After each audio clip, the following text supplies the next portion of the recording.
কেশিয়ারিতে RSS এর বড় school আছে, অনেক সম্পত্তি করেছে ওরা, কিন্তু কি হয় স্কুলে, এটাই এখন লাখ লাখ টাকার প্রশ্ন। আরএসএস মানে ত্যাগী, কিন্তু তারা এখন কিভাবে ভোগী হয়ে গেল? প্রশ্ন তুললেন মমতা ব্যানার্জি। তিনি আরএসএস এর কিছু মানুষকে ভালো বললেও রীতিমতো আরএসএস প্রসঙ্গ টেনে বিজেপিকে কাঠগড়ায় দাঁড় করালেন মমতা বন্দ্যোপাধ্যায়। মমতা এদিন কেন মেদিনীপুরের দাঁতনের সভা থেকে আরএসএস এর প্রসঙ্গ তুলে আনলেন তা নিয়ে রীতিমতো চর্চা শুরু হয়ে গিয়েছে রাজনৈতিক মহলে। এবার আপনাদের শোনাবো কি বললেন মুখ্যমন্ত্রী মমতা বন্দ্যোপাধ্যায়, শুনুন।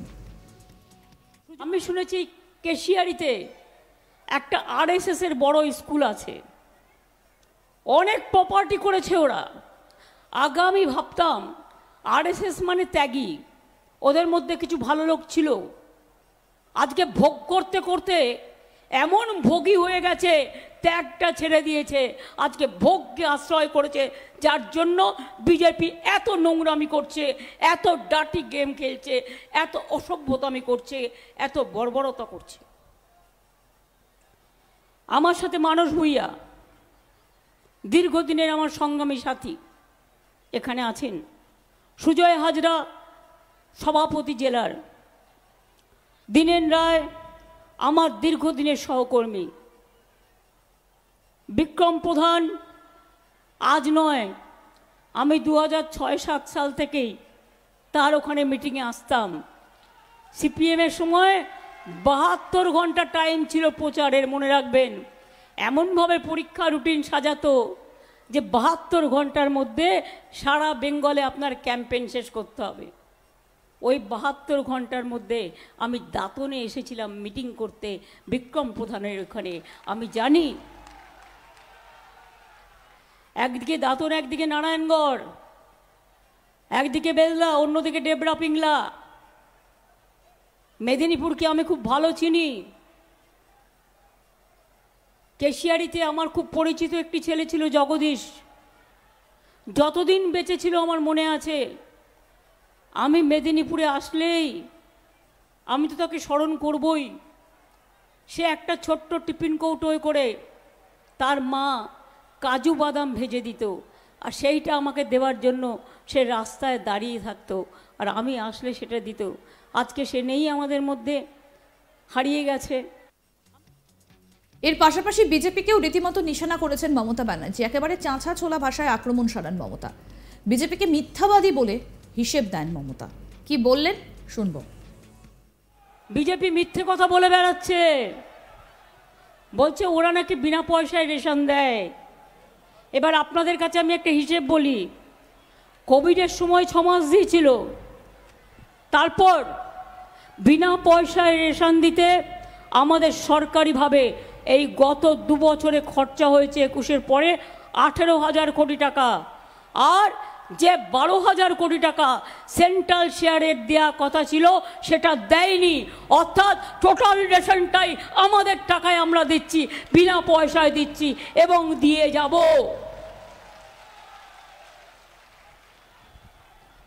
সারি ধর্ম, সারনা ধর্ম, আমি চাই তারা স্বীকৃতি পাক। আমরা অনেকবার কেন্দ্রীয় সরকারকে লিখেছি, কিন্তু ওরা জবুথবু হয়ে বসে থাকে। ইলেকশনের সময় ভোট পাকি হয়ে ঘুরে বেড়ায়, আর ইলেকশন চলে গেলে কে কাকে কেয়ার করে। ইডি লাগাও, সিবিআই লাগাও, এনআইএ লাগাও, ইনকাম ট্যাক্স লাগাও, মানুষের পকেট কাটো আর বিভেদ করে দাও। এর পাশাপাশি নতুন করে কেন তাদের প্রার্থীকে মানুষ ভোট দেবে সেই বিষয়টিও তুলে ধরেছেন মমতা বন্দ্যোপাধ্যায়, এবং একযোগে কংগ্রেস, বিজেপি এবং সিপিএমকে আক্রমণ করেন তিনি। শুনবো কি বললেন মুখ্যমন্ত্রী মমতা বন্দ্যোপাধ্যায়, শুনুন। 350 টিম পাঠিয়েছিলে বাংলায়, আর আবাস যোজনা নিয়ে আর 100 দিনের কাজের ব্যাপারে অনেক টিম এসছে।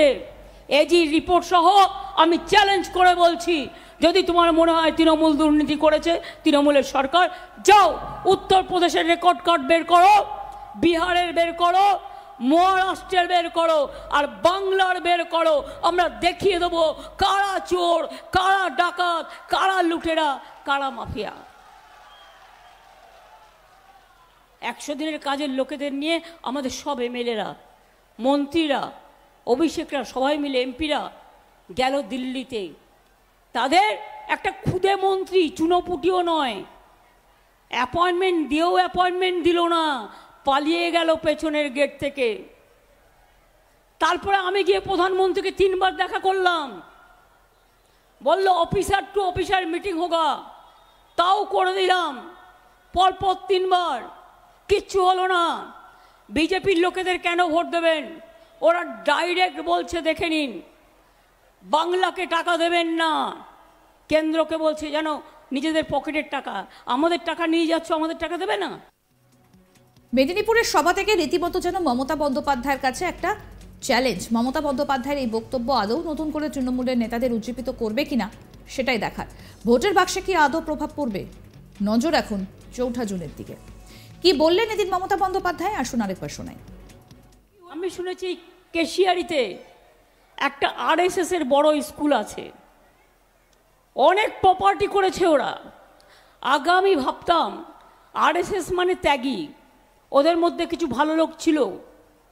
আজকে ভোগ করতে করতে এমন ভোগী হয়ে গেছে, ত্যাগটা ছেড়ে দিয়েছে, আজকে ভোগকে আশ্রয় করেছে, যার জন্য বিজেপি এত নোংরামি করছে, এত ডার্টি গেম খেলছে, এত অসভ্যতামি করছে, এত বর্বরতা করছে।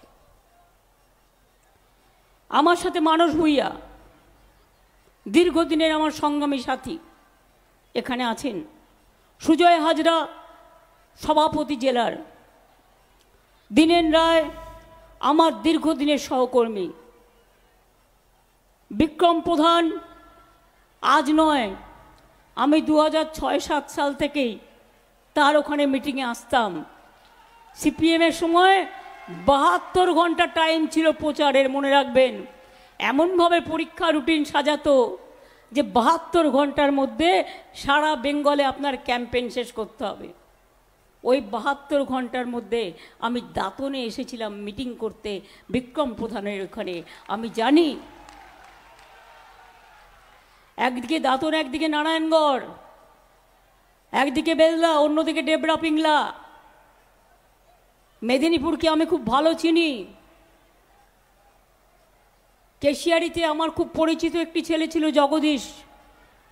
যতদিন বেঁচে ছিল আমার মনে আছে, আমি মেদিনীপুরে আসলেই আমি তো তাকে স্মরণ করবই।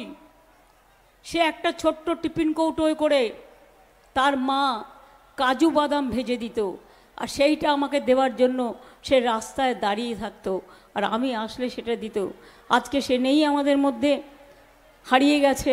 আমি শুনেছি কেশিয়ারিতে একটা RSS। আরও আপডেট পেতে দেখতে থাকুন আজ তাক বাংলার ইউটিউব চ্যানেল, সাবস্ক্রাইব করুন।